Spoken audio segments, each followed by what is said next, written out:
ಆಕಾಶವಾಣಿ ಪ್ರದೇಶ ಸಮಾಚಾರ ಓದುತ್ತಿರುವವರು ಪ್ರತಿಭಾ ನಟರಾಜ್. ಮುಖ್ಯಾಂಶಗಳು: ರಾಯಚೂರಿನ ಪಿಎಂ ಶ್ರೀ ಸರ್ಕಾರಿ ಹಿರಿಯ ಪ್ರಾಥಮಿಕ ಶಾಲೆ ವರ್ಚುವಲ್ ಮೂಲಕ ಲೋಕಾರ್ಪಣೆಗೊಳಿಸಿದ ಕೇಂದ್ರ ಸಚಿವ ಧರ್ಮೇಂದ್ರ ಪ್ರಧಾನ್. ಜಿಲ್ಲಾ ಉಸ್ತುವಾರಿ ಸಚಿವರು ಶಾಸಕರ ಜೊತೆ ಇಂದಿನಿಂದ ಮುಖ್ಯಮಂತ್ರಿ ಸಿದ್ದರಾಮಯ್ಯ ಸರಣಿ ಸಭೆ. ಮಲ್ಲಿಕಾರ್ಜುನ ಖರ್ಗೆ ರಾಜ್ಯ ರಾಜಕೀಯಕ್ಕೆ ಮರಳಿದರೆ ತಪ್ಪೇನಿಲ್ಲ, ಗೃಹ ಸಚಿವ ಡಾ ಜಿ. ಪರಮೇಶ್ವರ್. ನಾಡಿನೆಲ್ಲೆಡೆ ನಾಗರ ಪಂಚಮಿ ಸಂಭ್ರಮ. ಕುಕ್ಕೆ, ಘಾಟಿ ಸುಬ್ರಹ್ಮಣ್ಯ ದೇವಾಲಯಗಳಲ್ಲಿ ವಿಶೇಷ ಪೂಜೆ. ನವದೆಹಲಿಯಲ್ಲಿಂದು ರಾಷ್ಟ್ರೀಯ ಹೊಸ ಶಿಕ್ಷಣ ನೀತಿಯ 5 ವರ್ಷಗಳ ಸಂಭ್ರಮಾಚರಣೆಯ ಹಿನ್ನೆಲೆಯಲ್ಲಿ ಶಿಕ್ಷಣ ಸಚಿವ ಧರ್ಮೇಂದ್ರ ಪ್ರಧಾನ್ ಪಿಎಂ ಶ್ರೀ ಶಾಲೆಗಳನ್ನು ಸಮರ್ಪಣೆ ಮಾಡಿದ್ದಾರೆ. ಇದೇ ವೇಳೆ ರಾಯಚೂರು ಜಿಲ್ಲೆಯ ಪಿಎಂ ಶ್ರೀ ಸರ್ಕಾರಿ ಮಾದರಿ ಹಿರಿಯ ಪ್ರಾಥಮಿಕ ಶಾಲೆಯನ್ನು ಲೋಕಾರ್ಪಣೆಗೊಳಿಸಿದರು.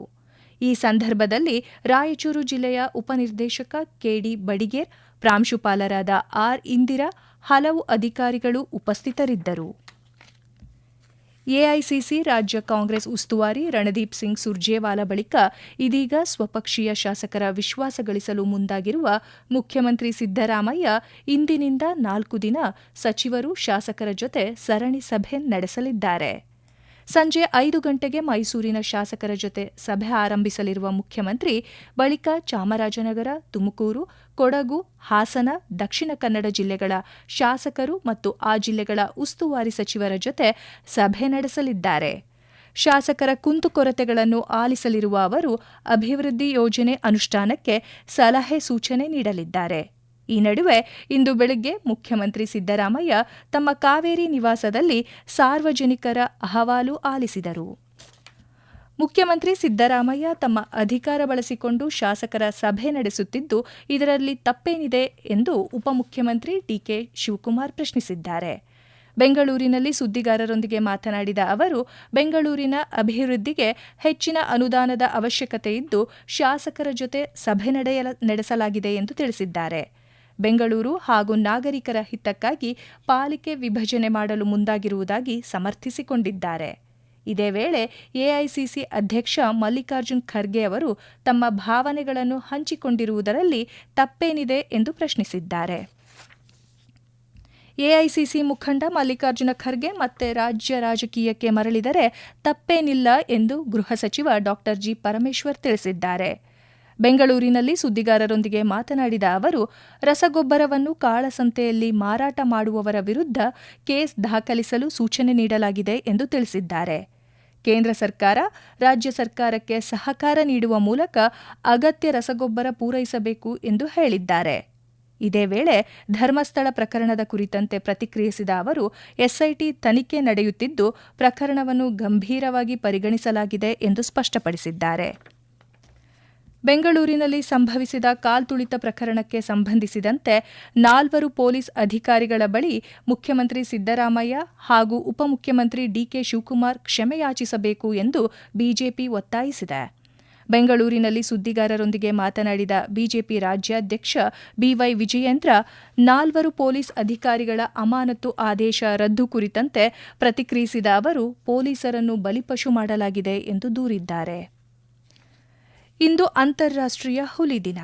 ಭಾರತದ ರಾಷ್ಟ್ರೀಯ ಪ್ರಾಣಿಯಾದ ಹುಲಿಗಳ ನೈಸರ್ಗಿಕ ಆವಾಸ ಸ್ಥಾನಗಳನ್ನು ಸಂರಕ್ಷಿಸಲು ಮತ್ತು ಸಾರ್ವಜನಿಕವಾಗಿ ಜಾಗೃತಿ ಮತ್ತು ಬೆಂಬಲವನ್ನು ಹೆಚ್ಚಿಸಲು ಪ್ರತಿ ವರ್ಷ ಜುಲೈ 29ರಂದು ಜಾಗತಿಕವಾಗಿ ಈ ದಿನವನ್ನು ಆಚರಿಸಲಾಗುತ್ತದೆ.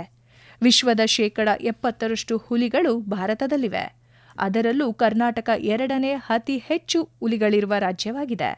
ಈ ಹುಲಿಗಳನ್ನು ಸಂರಕ್ಷಿಸುವುದು ನಮ್ಮೆಲ್ಲರ ಜವಾಬ್ದಾರಿಯಾಗಿದೆ.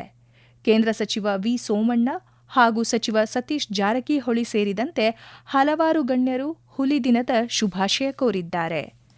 ಪ್ರದೇಶ ಸಮಾಚಾರ ಕೇಳುತ್ತಿದ್ದೀರಿ.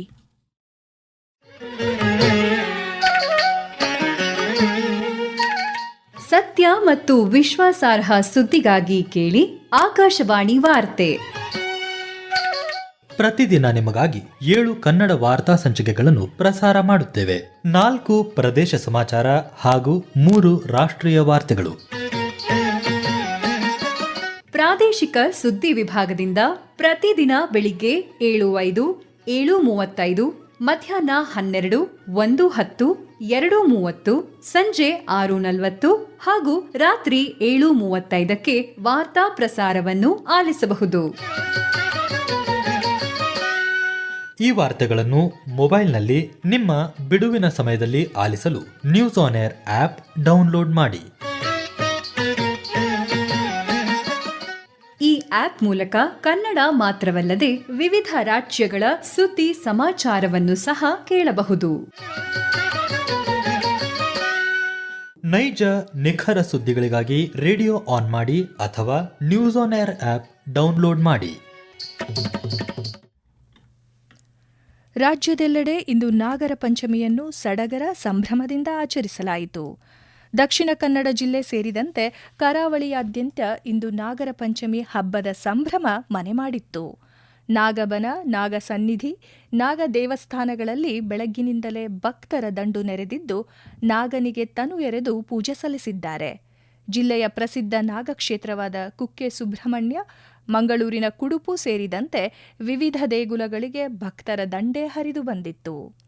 ಉಡುಪಿ ಜಿಲ್ಲೆಯ ವಿವಿಧ ಶ್ರೀ ಸುಬ್ರಹ್ಮಣ್ಯ ಕ್ಷೇತ್ರಗಳು, ನಾಗಸನ್ನಿಧಿ, ಕುಟುಂಬದ ಮೂಲ ನಾಗಬನಗಳಲ್ಲಿ ನಾಗರ ಪಂಚಮಿಯನ್ನು ಶ್ರದ್ಧಾ ಭಕ್ತಿಯಿಂದ ಆಚರಿಸಲಾಗುತ್ತಿದೆ. ಚಿಕ್ಕಮಗಳೂರು ಜಿಲ್ಲೆಯ ಹಲವೆಡೆ ಇಂದು ನಾಗರ ಪಂಚಮಿ ಅಂಗವಾಗಿ ವಿಶೇಷ ಪೂಜೆ, ನಾಗಾರಾಧನೆಯನ್ನು ಹಮ್ಮಿಕೊಳ್ಳಲಾಗಿದೆ. ಮುಂಜಾನೆಯಿಂದಲೇ ಭಕ್ತರು ಆಗಮಿಸಿ ನಾಗದೇವರ ಕಲ್ಲುಗಳಿಗೆ ಹಾಲಿನ ಅಭಿಷೇಕ ಮಾಡಿ ವಿಶೇಷ ಪೂಜೆ, ಪ್ರಾರ್ಥನೆ ಸಲ್ಲಿಸಿದರು.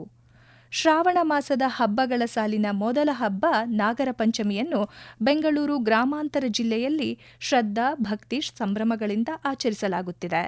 ಜನಪದರಲ್ಲಿ ಅಣ್ಣ ತಂಗಿಯರ ಬಾಂಧವ್ಯದ ಬೆಸುಗೆಯಾಗಿ ಆಚರಿಸಲ್ಪಡುವ ಈ ಹಬ್ಬದಲ್ಲಿ ನಾಗಪೂಜೆ ಪ್ರಮುಖವಾಗಿದೆ.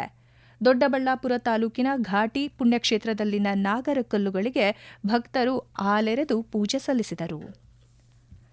ನಿರಂತರ 170 ಗಂಟೆಗಳ ಕಾಲ ಭರತನಾಟ್ಯ ಪ್ರದರ್ಶನ ನೀಡಿದ ಮಂಗಳೂರಿನ Remona Pereira golden book of ರೆಕಾರ್ಡ್ನಲ್ಲಿ ಹೆಸರು ದಾಖಲಿಸುವ ಮೂಲಕ ವಿಶ್ವ ದಾಖಲೆಯ ಸಾಧನೆ ಮಾಡಿದ್ದಾರೆ.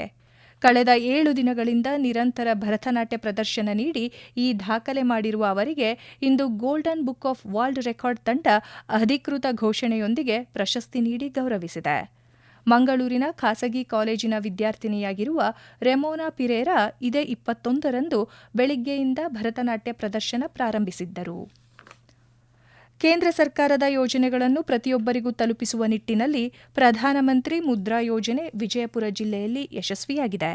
ಕೇಂದ್ರ ಸರ್ಕಾರವು 2015ರಲ್ಲಿ ಪ್ರಾರಂಭಿಸಿದ ಈ ಯೋಜನೆಯಲ್ಲಿ ಸಣ್ಣ ಹಾಗೂ ಸೂಕ್ಷ್ಮ ಉದ್ಯಮಗಳಿಗೆ ಹಣಕಾಸಿನ ಸಹಾಯ ನೀಡುವುದು, ಉದ್ಯೋಗಾವಕಾಶಗಳನ್ನು ಸೃಷ್ಟಿಸುವುದು ಮತ್ತು ಆರ್ಥಿಕ ಅಭಿವೃದ್ಧಿಯನ್ನು ಉತ್ತೇಜಿಸುವುದು ಮುದ್ರಾ ಯೋಜನೆಯ ಉದ್ದೇಶವಾಗಿದೆ. ನಿಡಗುಂದಿ ತಾಲೂಕಿನ ಆಲಮಟ್ಟಿಯ ದೇವರಾಜ ಹಿರೇಮನಿ ಮುದ್ರಾ ಯೋಜನೆ ಕುರಿತಂತೆ ಆಕಾಶವಾಣಿಯೊಂದಿಗೆ ತಮ್ಮ ಅನಿಸಿಕೆ ಹಂಚಿಕೊಂಡಿದ್ದಾರೆ. ಪ್ರಧಾನಮಂತ್ರಿ ಮುದ್ರಾ ಯೋಜನೆಯಲ್ಲಿ ನಾವು 2 ಲಕ್ಷ ಲೋನ್ಗಳನ್ನು ತಗೊಂಡಿದ್ದೀವಿ. ಹೆಚ್ಚಿಗೆ ನಾವು ಬಿಸ್ನೆಸ್ ಅನ್ನು ಬಹಳ ದೊಡ್ಡ ಪ್ರಮಾಣದಲ್ಲಿ ಪ್ರಯತ್ನ ಮಾಡಿ ಹೆಚ್ಚಿನ ಪ್ರಮಾಣದಲ್ಲಿ ಬಿಸ್ನೆಸ್ ಮಾಡಕತ್ತೀವಿ. ಹಿಂಗಾಗಿ ಪ್ರಧಾನಮಂತ್ರಿ ಮುದ್ರಾ ಯೋಜನೆಯನ್ನ 5 ವರ್ಷಗಳ ಕಾಲ ನಮ್ಗೆ ಏನ್ ಕೊಟ್ಟಿದಾರಲ್ಲ ಅದು ಬಟ್ ನಮಗೆ ಬಹಳ ಅನುಕೂಲ ಆಗಿದೆ. ಯೋಜನೆಗೆ ಬಹಳ ಕಡಿಮೆ ದಾಖಲೆಯನ್ನು ಕೊಟ್ಟಿದ್ದೀವಿ. ನಾವೇನಲ್ಲಿ ದಾಖಲಿಲ್ಲ. ಈಗಾಗಲೇ ನಮ್ಮ ಆಧಾರ್ ಕಾರ್ಡು ಅದೆಲ್ಲ ಏನಿತ್ತಲ್ಲ ಅದ್ರ ಮುಖಾಂತರನೇ ಕೊಟ್ಟಾರ, ಬೇರೆ ಏನೂ ಇಲ್ಲ. ಅಲ್ಲಿ ಆ ತರ ಬೇರೆ ಬಲವಾದ ದಾಖಲೆಗಳು ತಗೊಂಬರಿ ಅದು ತಗೊಂಬರಿ ಏನು ಹೇಳಿಲ್ಲ. ನಾನು 15 ನಿಮಿಷದಲ್ಲಿ ನನಗೆ ಲೋನ್ ಅಪ್ರೂವಲ್ ಆಗ್ಯದ. ಬಹಳ ಕಡಿಮೆ ಇಂಟ್ರೆಸ್ಟ್ ಇರ್ತದ. ಬೆಂಗಳೂರು ನಗರ ವಿಶ್ವವಿದ್ಯಾನಿಲಯದ ಸೆಂಟ್ರಲ್ ಕಾಲೇಜಿನಲ್ಲಿಂದು ಪರಿಶಿಷ್ಟ ಜಾತಿ, ಪರಿಶಿಷ್ಟ ಪಂಗಡಗಳ ಸಬಲೀಕರಣ ಹಾಗೂ ಇತರೆ ಹಿಂದುಳಿದ ವರ್ಗಗಳ ಕೋಶಗಳ ಕಚೇರಿಗಳನ್ನು ಪ್ರಭಾರ ಕುಲಪತಿ ಪ್ರೊಫೆಸರ್ ಕೆಆರ್ ಜಲಜಾ ವಿದ್ಯುಕ್ತವಾಗಿ ಉದ್ಘಾಟಿಸಿದರು. ಕುಲಸಚಿವ ಪ್ರೊಫೆಸರ್ ಬಿ ರಮೇಶ್ ಪರೀಕ್ಷಾ ಪೂರ್ವ ತರಬೇತಿ ಕೇಂದ್ರಕ್ಕೆ ಚಾಲನೆ ನೀಡಿದರು. ಕೇಂದ್ರ ಸರ್ಕಾರ, ರಾಜ್ಯ ಸರ್ಕಾರ ಹಾಗೂ ವಿಶ್ವವಿದ್ಯಾಲಯ ಧನಸಹಾಯ ಆಯೋಗದಿಂದ ದೊರೆಯುವ ವಿವಿಧ ಸೌಲಭ್ಯಗಳ ಬಗ್ಗೆ ವಿದ್ಯಾರ್ಥಿಗಳಿಗೆ ಅಗತ್ಯ ಮಾರ್ಗದರ್ಶನ ಮತ್ತು ನೆರವು ಒದಗಿಸಲು ಈ ವ್ಯವಸ್ಥೆಯನ್ನು ಕಲ್ಪಿಸಲಾಗಿದೆ ಎಂದು ಅವರು ತಿಳಿಸಿದರು. ಕೊನೆಯಲ್ಲಿ ಮತ್ತೊಮ್ಮೆ ಮುಖ್ಯಾಂಶಗಳು. ರಾಯಚೂರಿನ ಪಿಎಂ ಶ್ರೀ ಸರ್ಕಾರಿ ಹಿರಿಯ ಪ್ರಾಥಮಿಕ ಶಾಲೆ ವರ್ಚುವಲ್ ಮೂಲಕ ಲೋಕಾರ್ಪಣೆಗೊಳಿಸಿದ ಕೇಂದ್ರ ಸಚಿವ ಧರ್ಮೇಂದ್ರ ಪ್ರಧಾನ್. ಜಿಲ್ಲಾ ಉಸ್ತುವಾರಿ ಸಚಿವರು, ಶಾಸಕರ ಜೊತೆ ಇಂದಿನಿಂದ ಮುಖ್ಯಮಂತ್ರಿ ಸಿದ್ದರಾಮಯ್ಯ ಸರಣಿ ಸಭೆ. ಮಲ್ಲಿಕಾರ್ಜುನ ಖರ್ಗೆ ರಾಜ್ಯ ರಾಜಕೀಯಕ್ಕೆ ಮರಳಿದರೆ ತಪ್ಪೇನಿಲ್ಲ, ಗೃಹ ಸಚಿವ ಡಾ ಜಿ ಪರಮೇಶ್ವರ್. ನಾಡಿನೆಲ್ಲೆಡೆ ನಾಗರ ಪಂಚಮಿ ಸಂಭ್ರಮ. ಕುಕ್ಕೆ, ಘಾಟಿ ಸುಬ್ರಹ್ಮಣ್ಯ ದೇವಾಲಯಗಳಲ್ಲಿ ವಿಶೇಷ ಪೂಜೆ. ಇಲ್ಲಿಗೆ ಪ್ರದೇಶ ಸಮಾಚಾರ ಮುಗಿಯಿತು. ನಮ್ಮ ಮುಂದಿನ ವಾರ್ತಾ ಪ್ರಸಾರ ಸಂಜೆ 6:40ಕ್ಕೆ.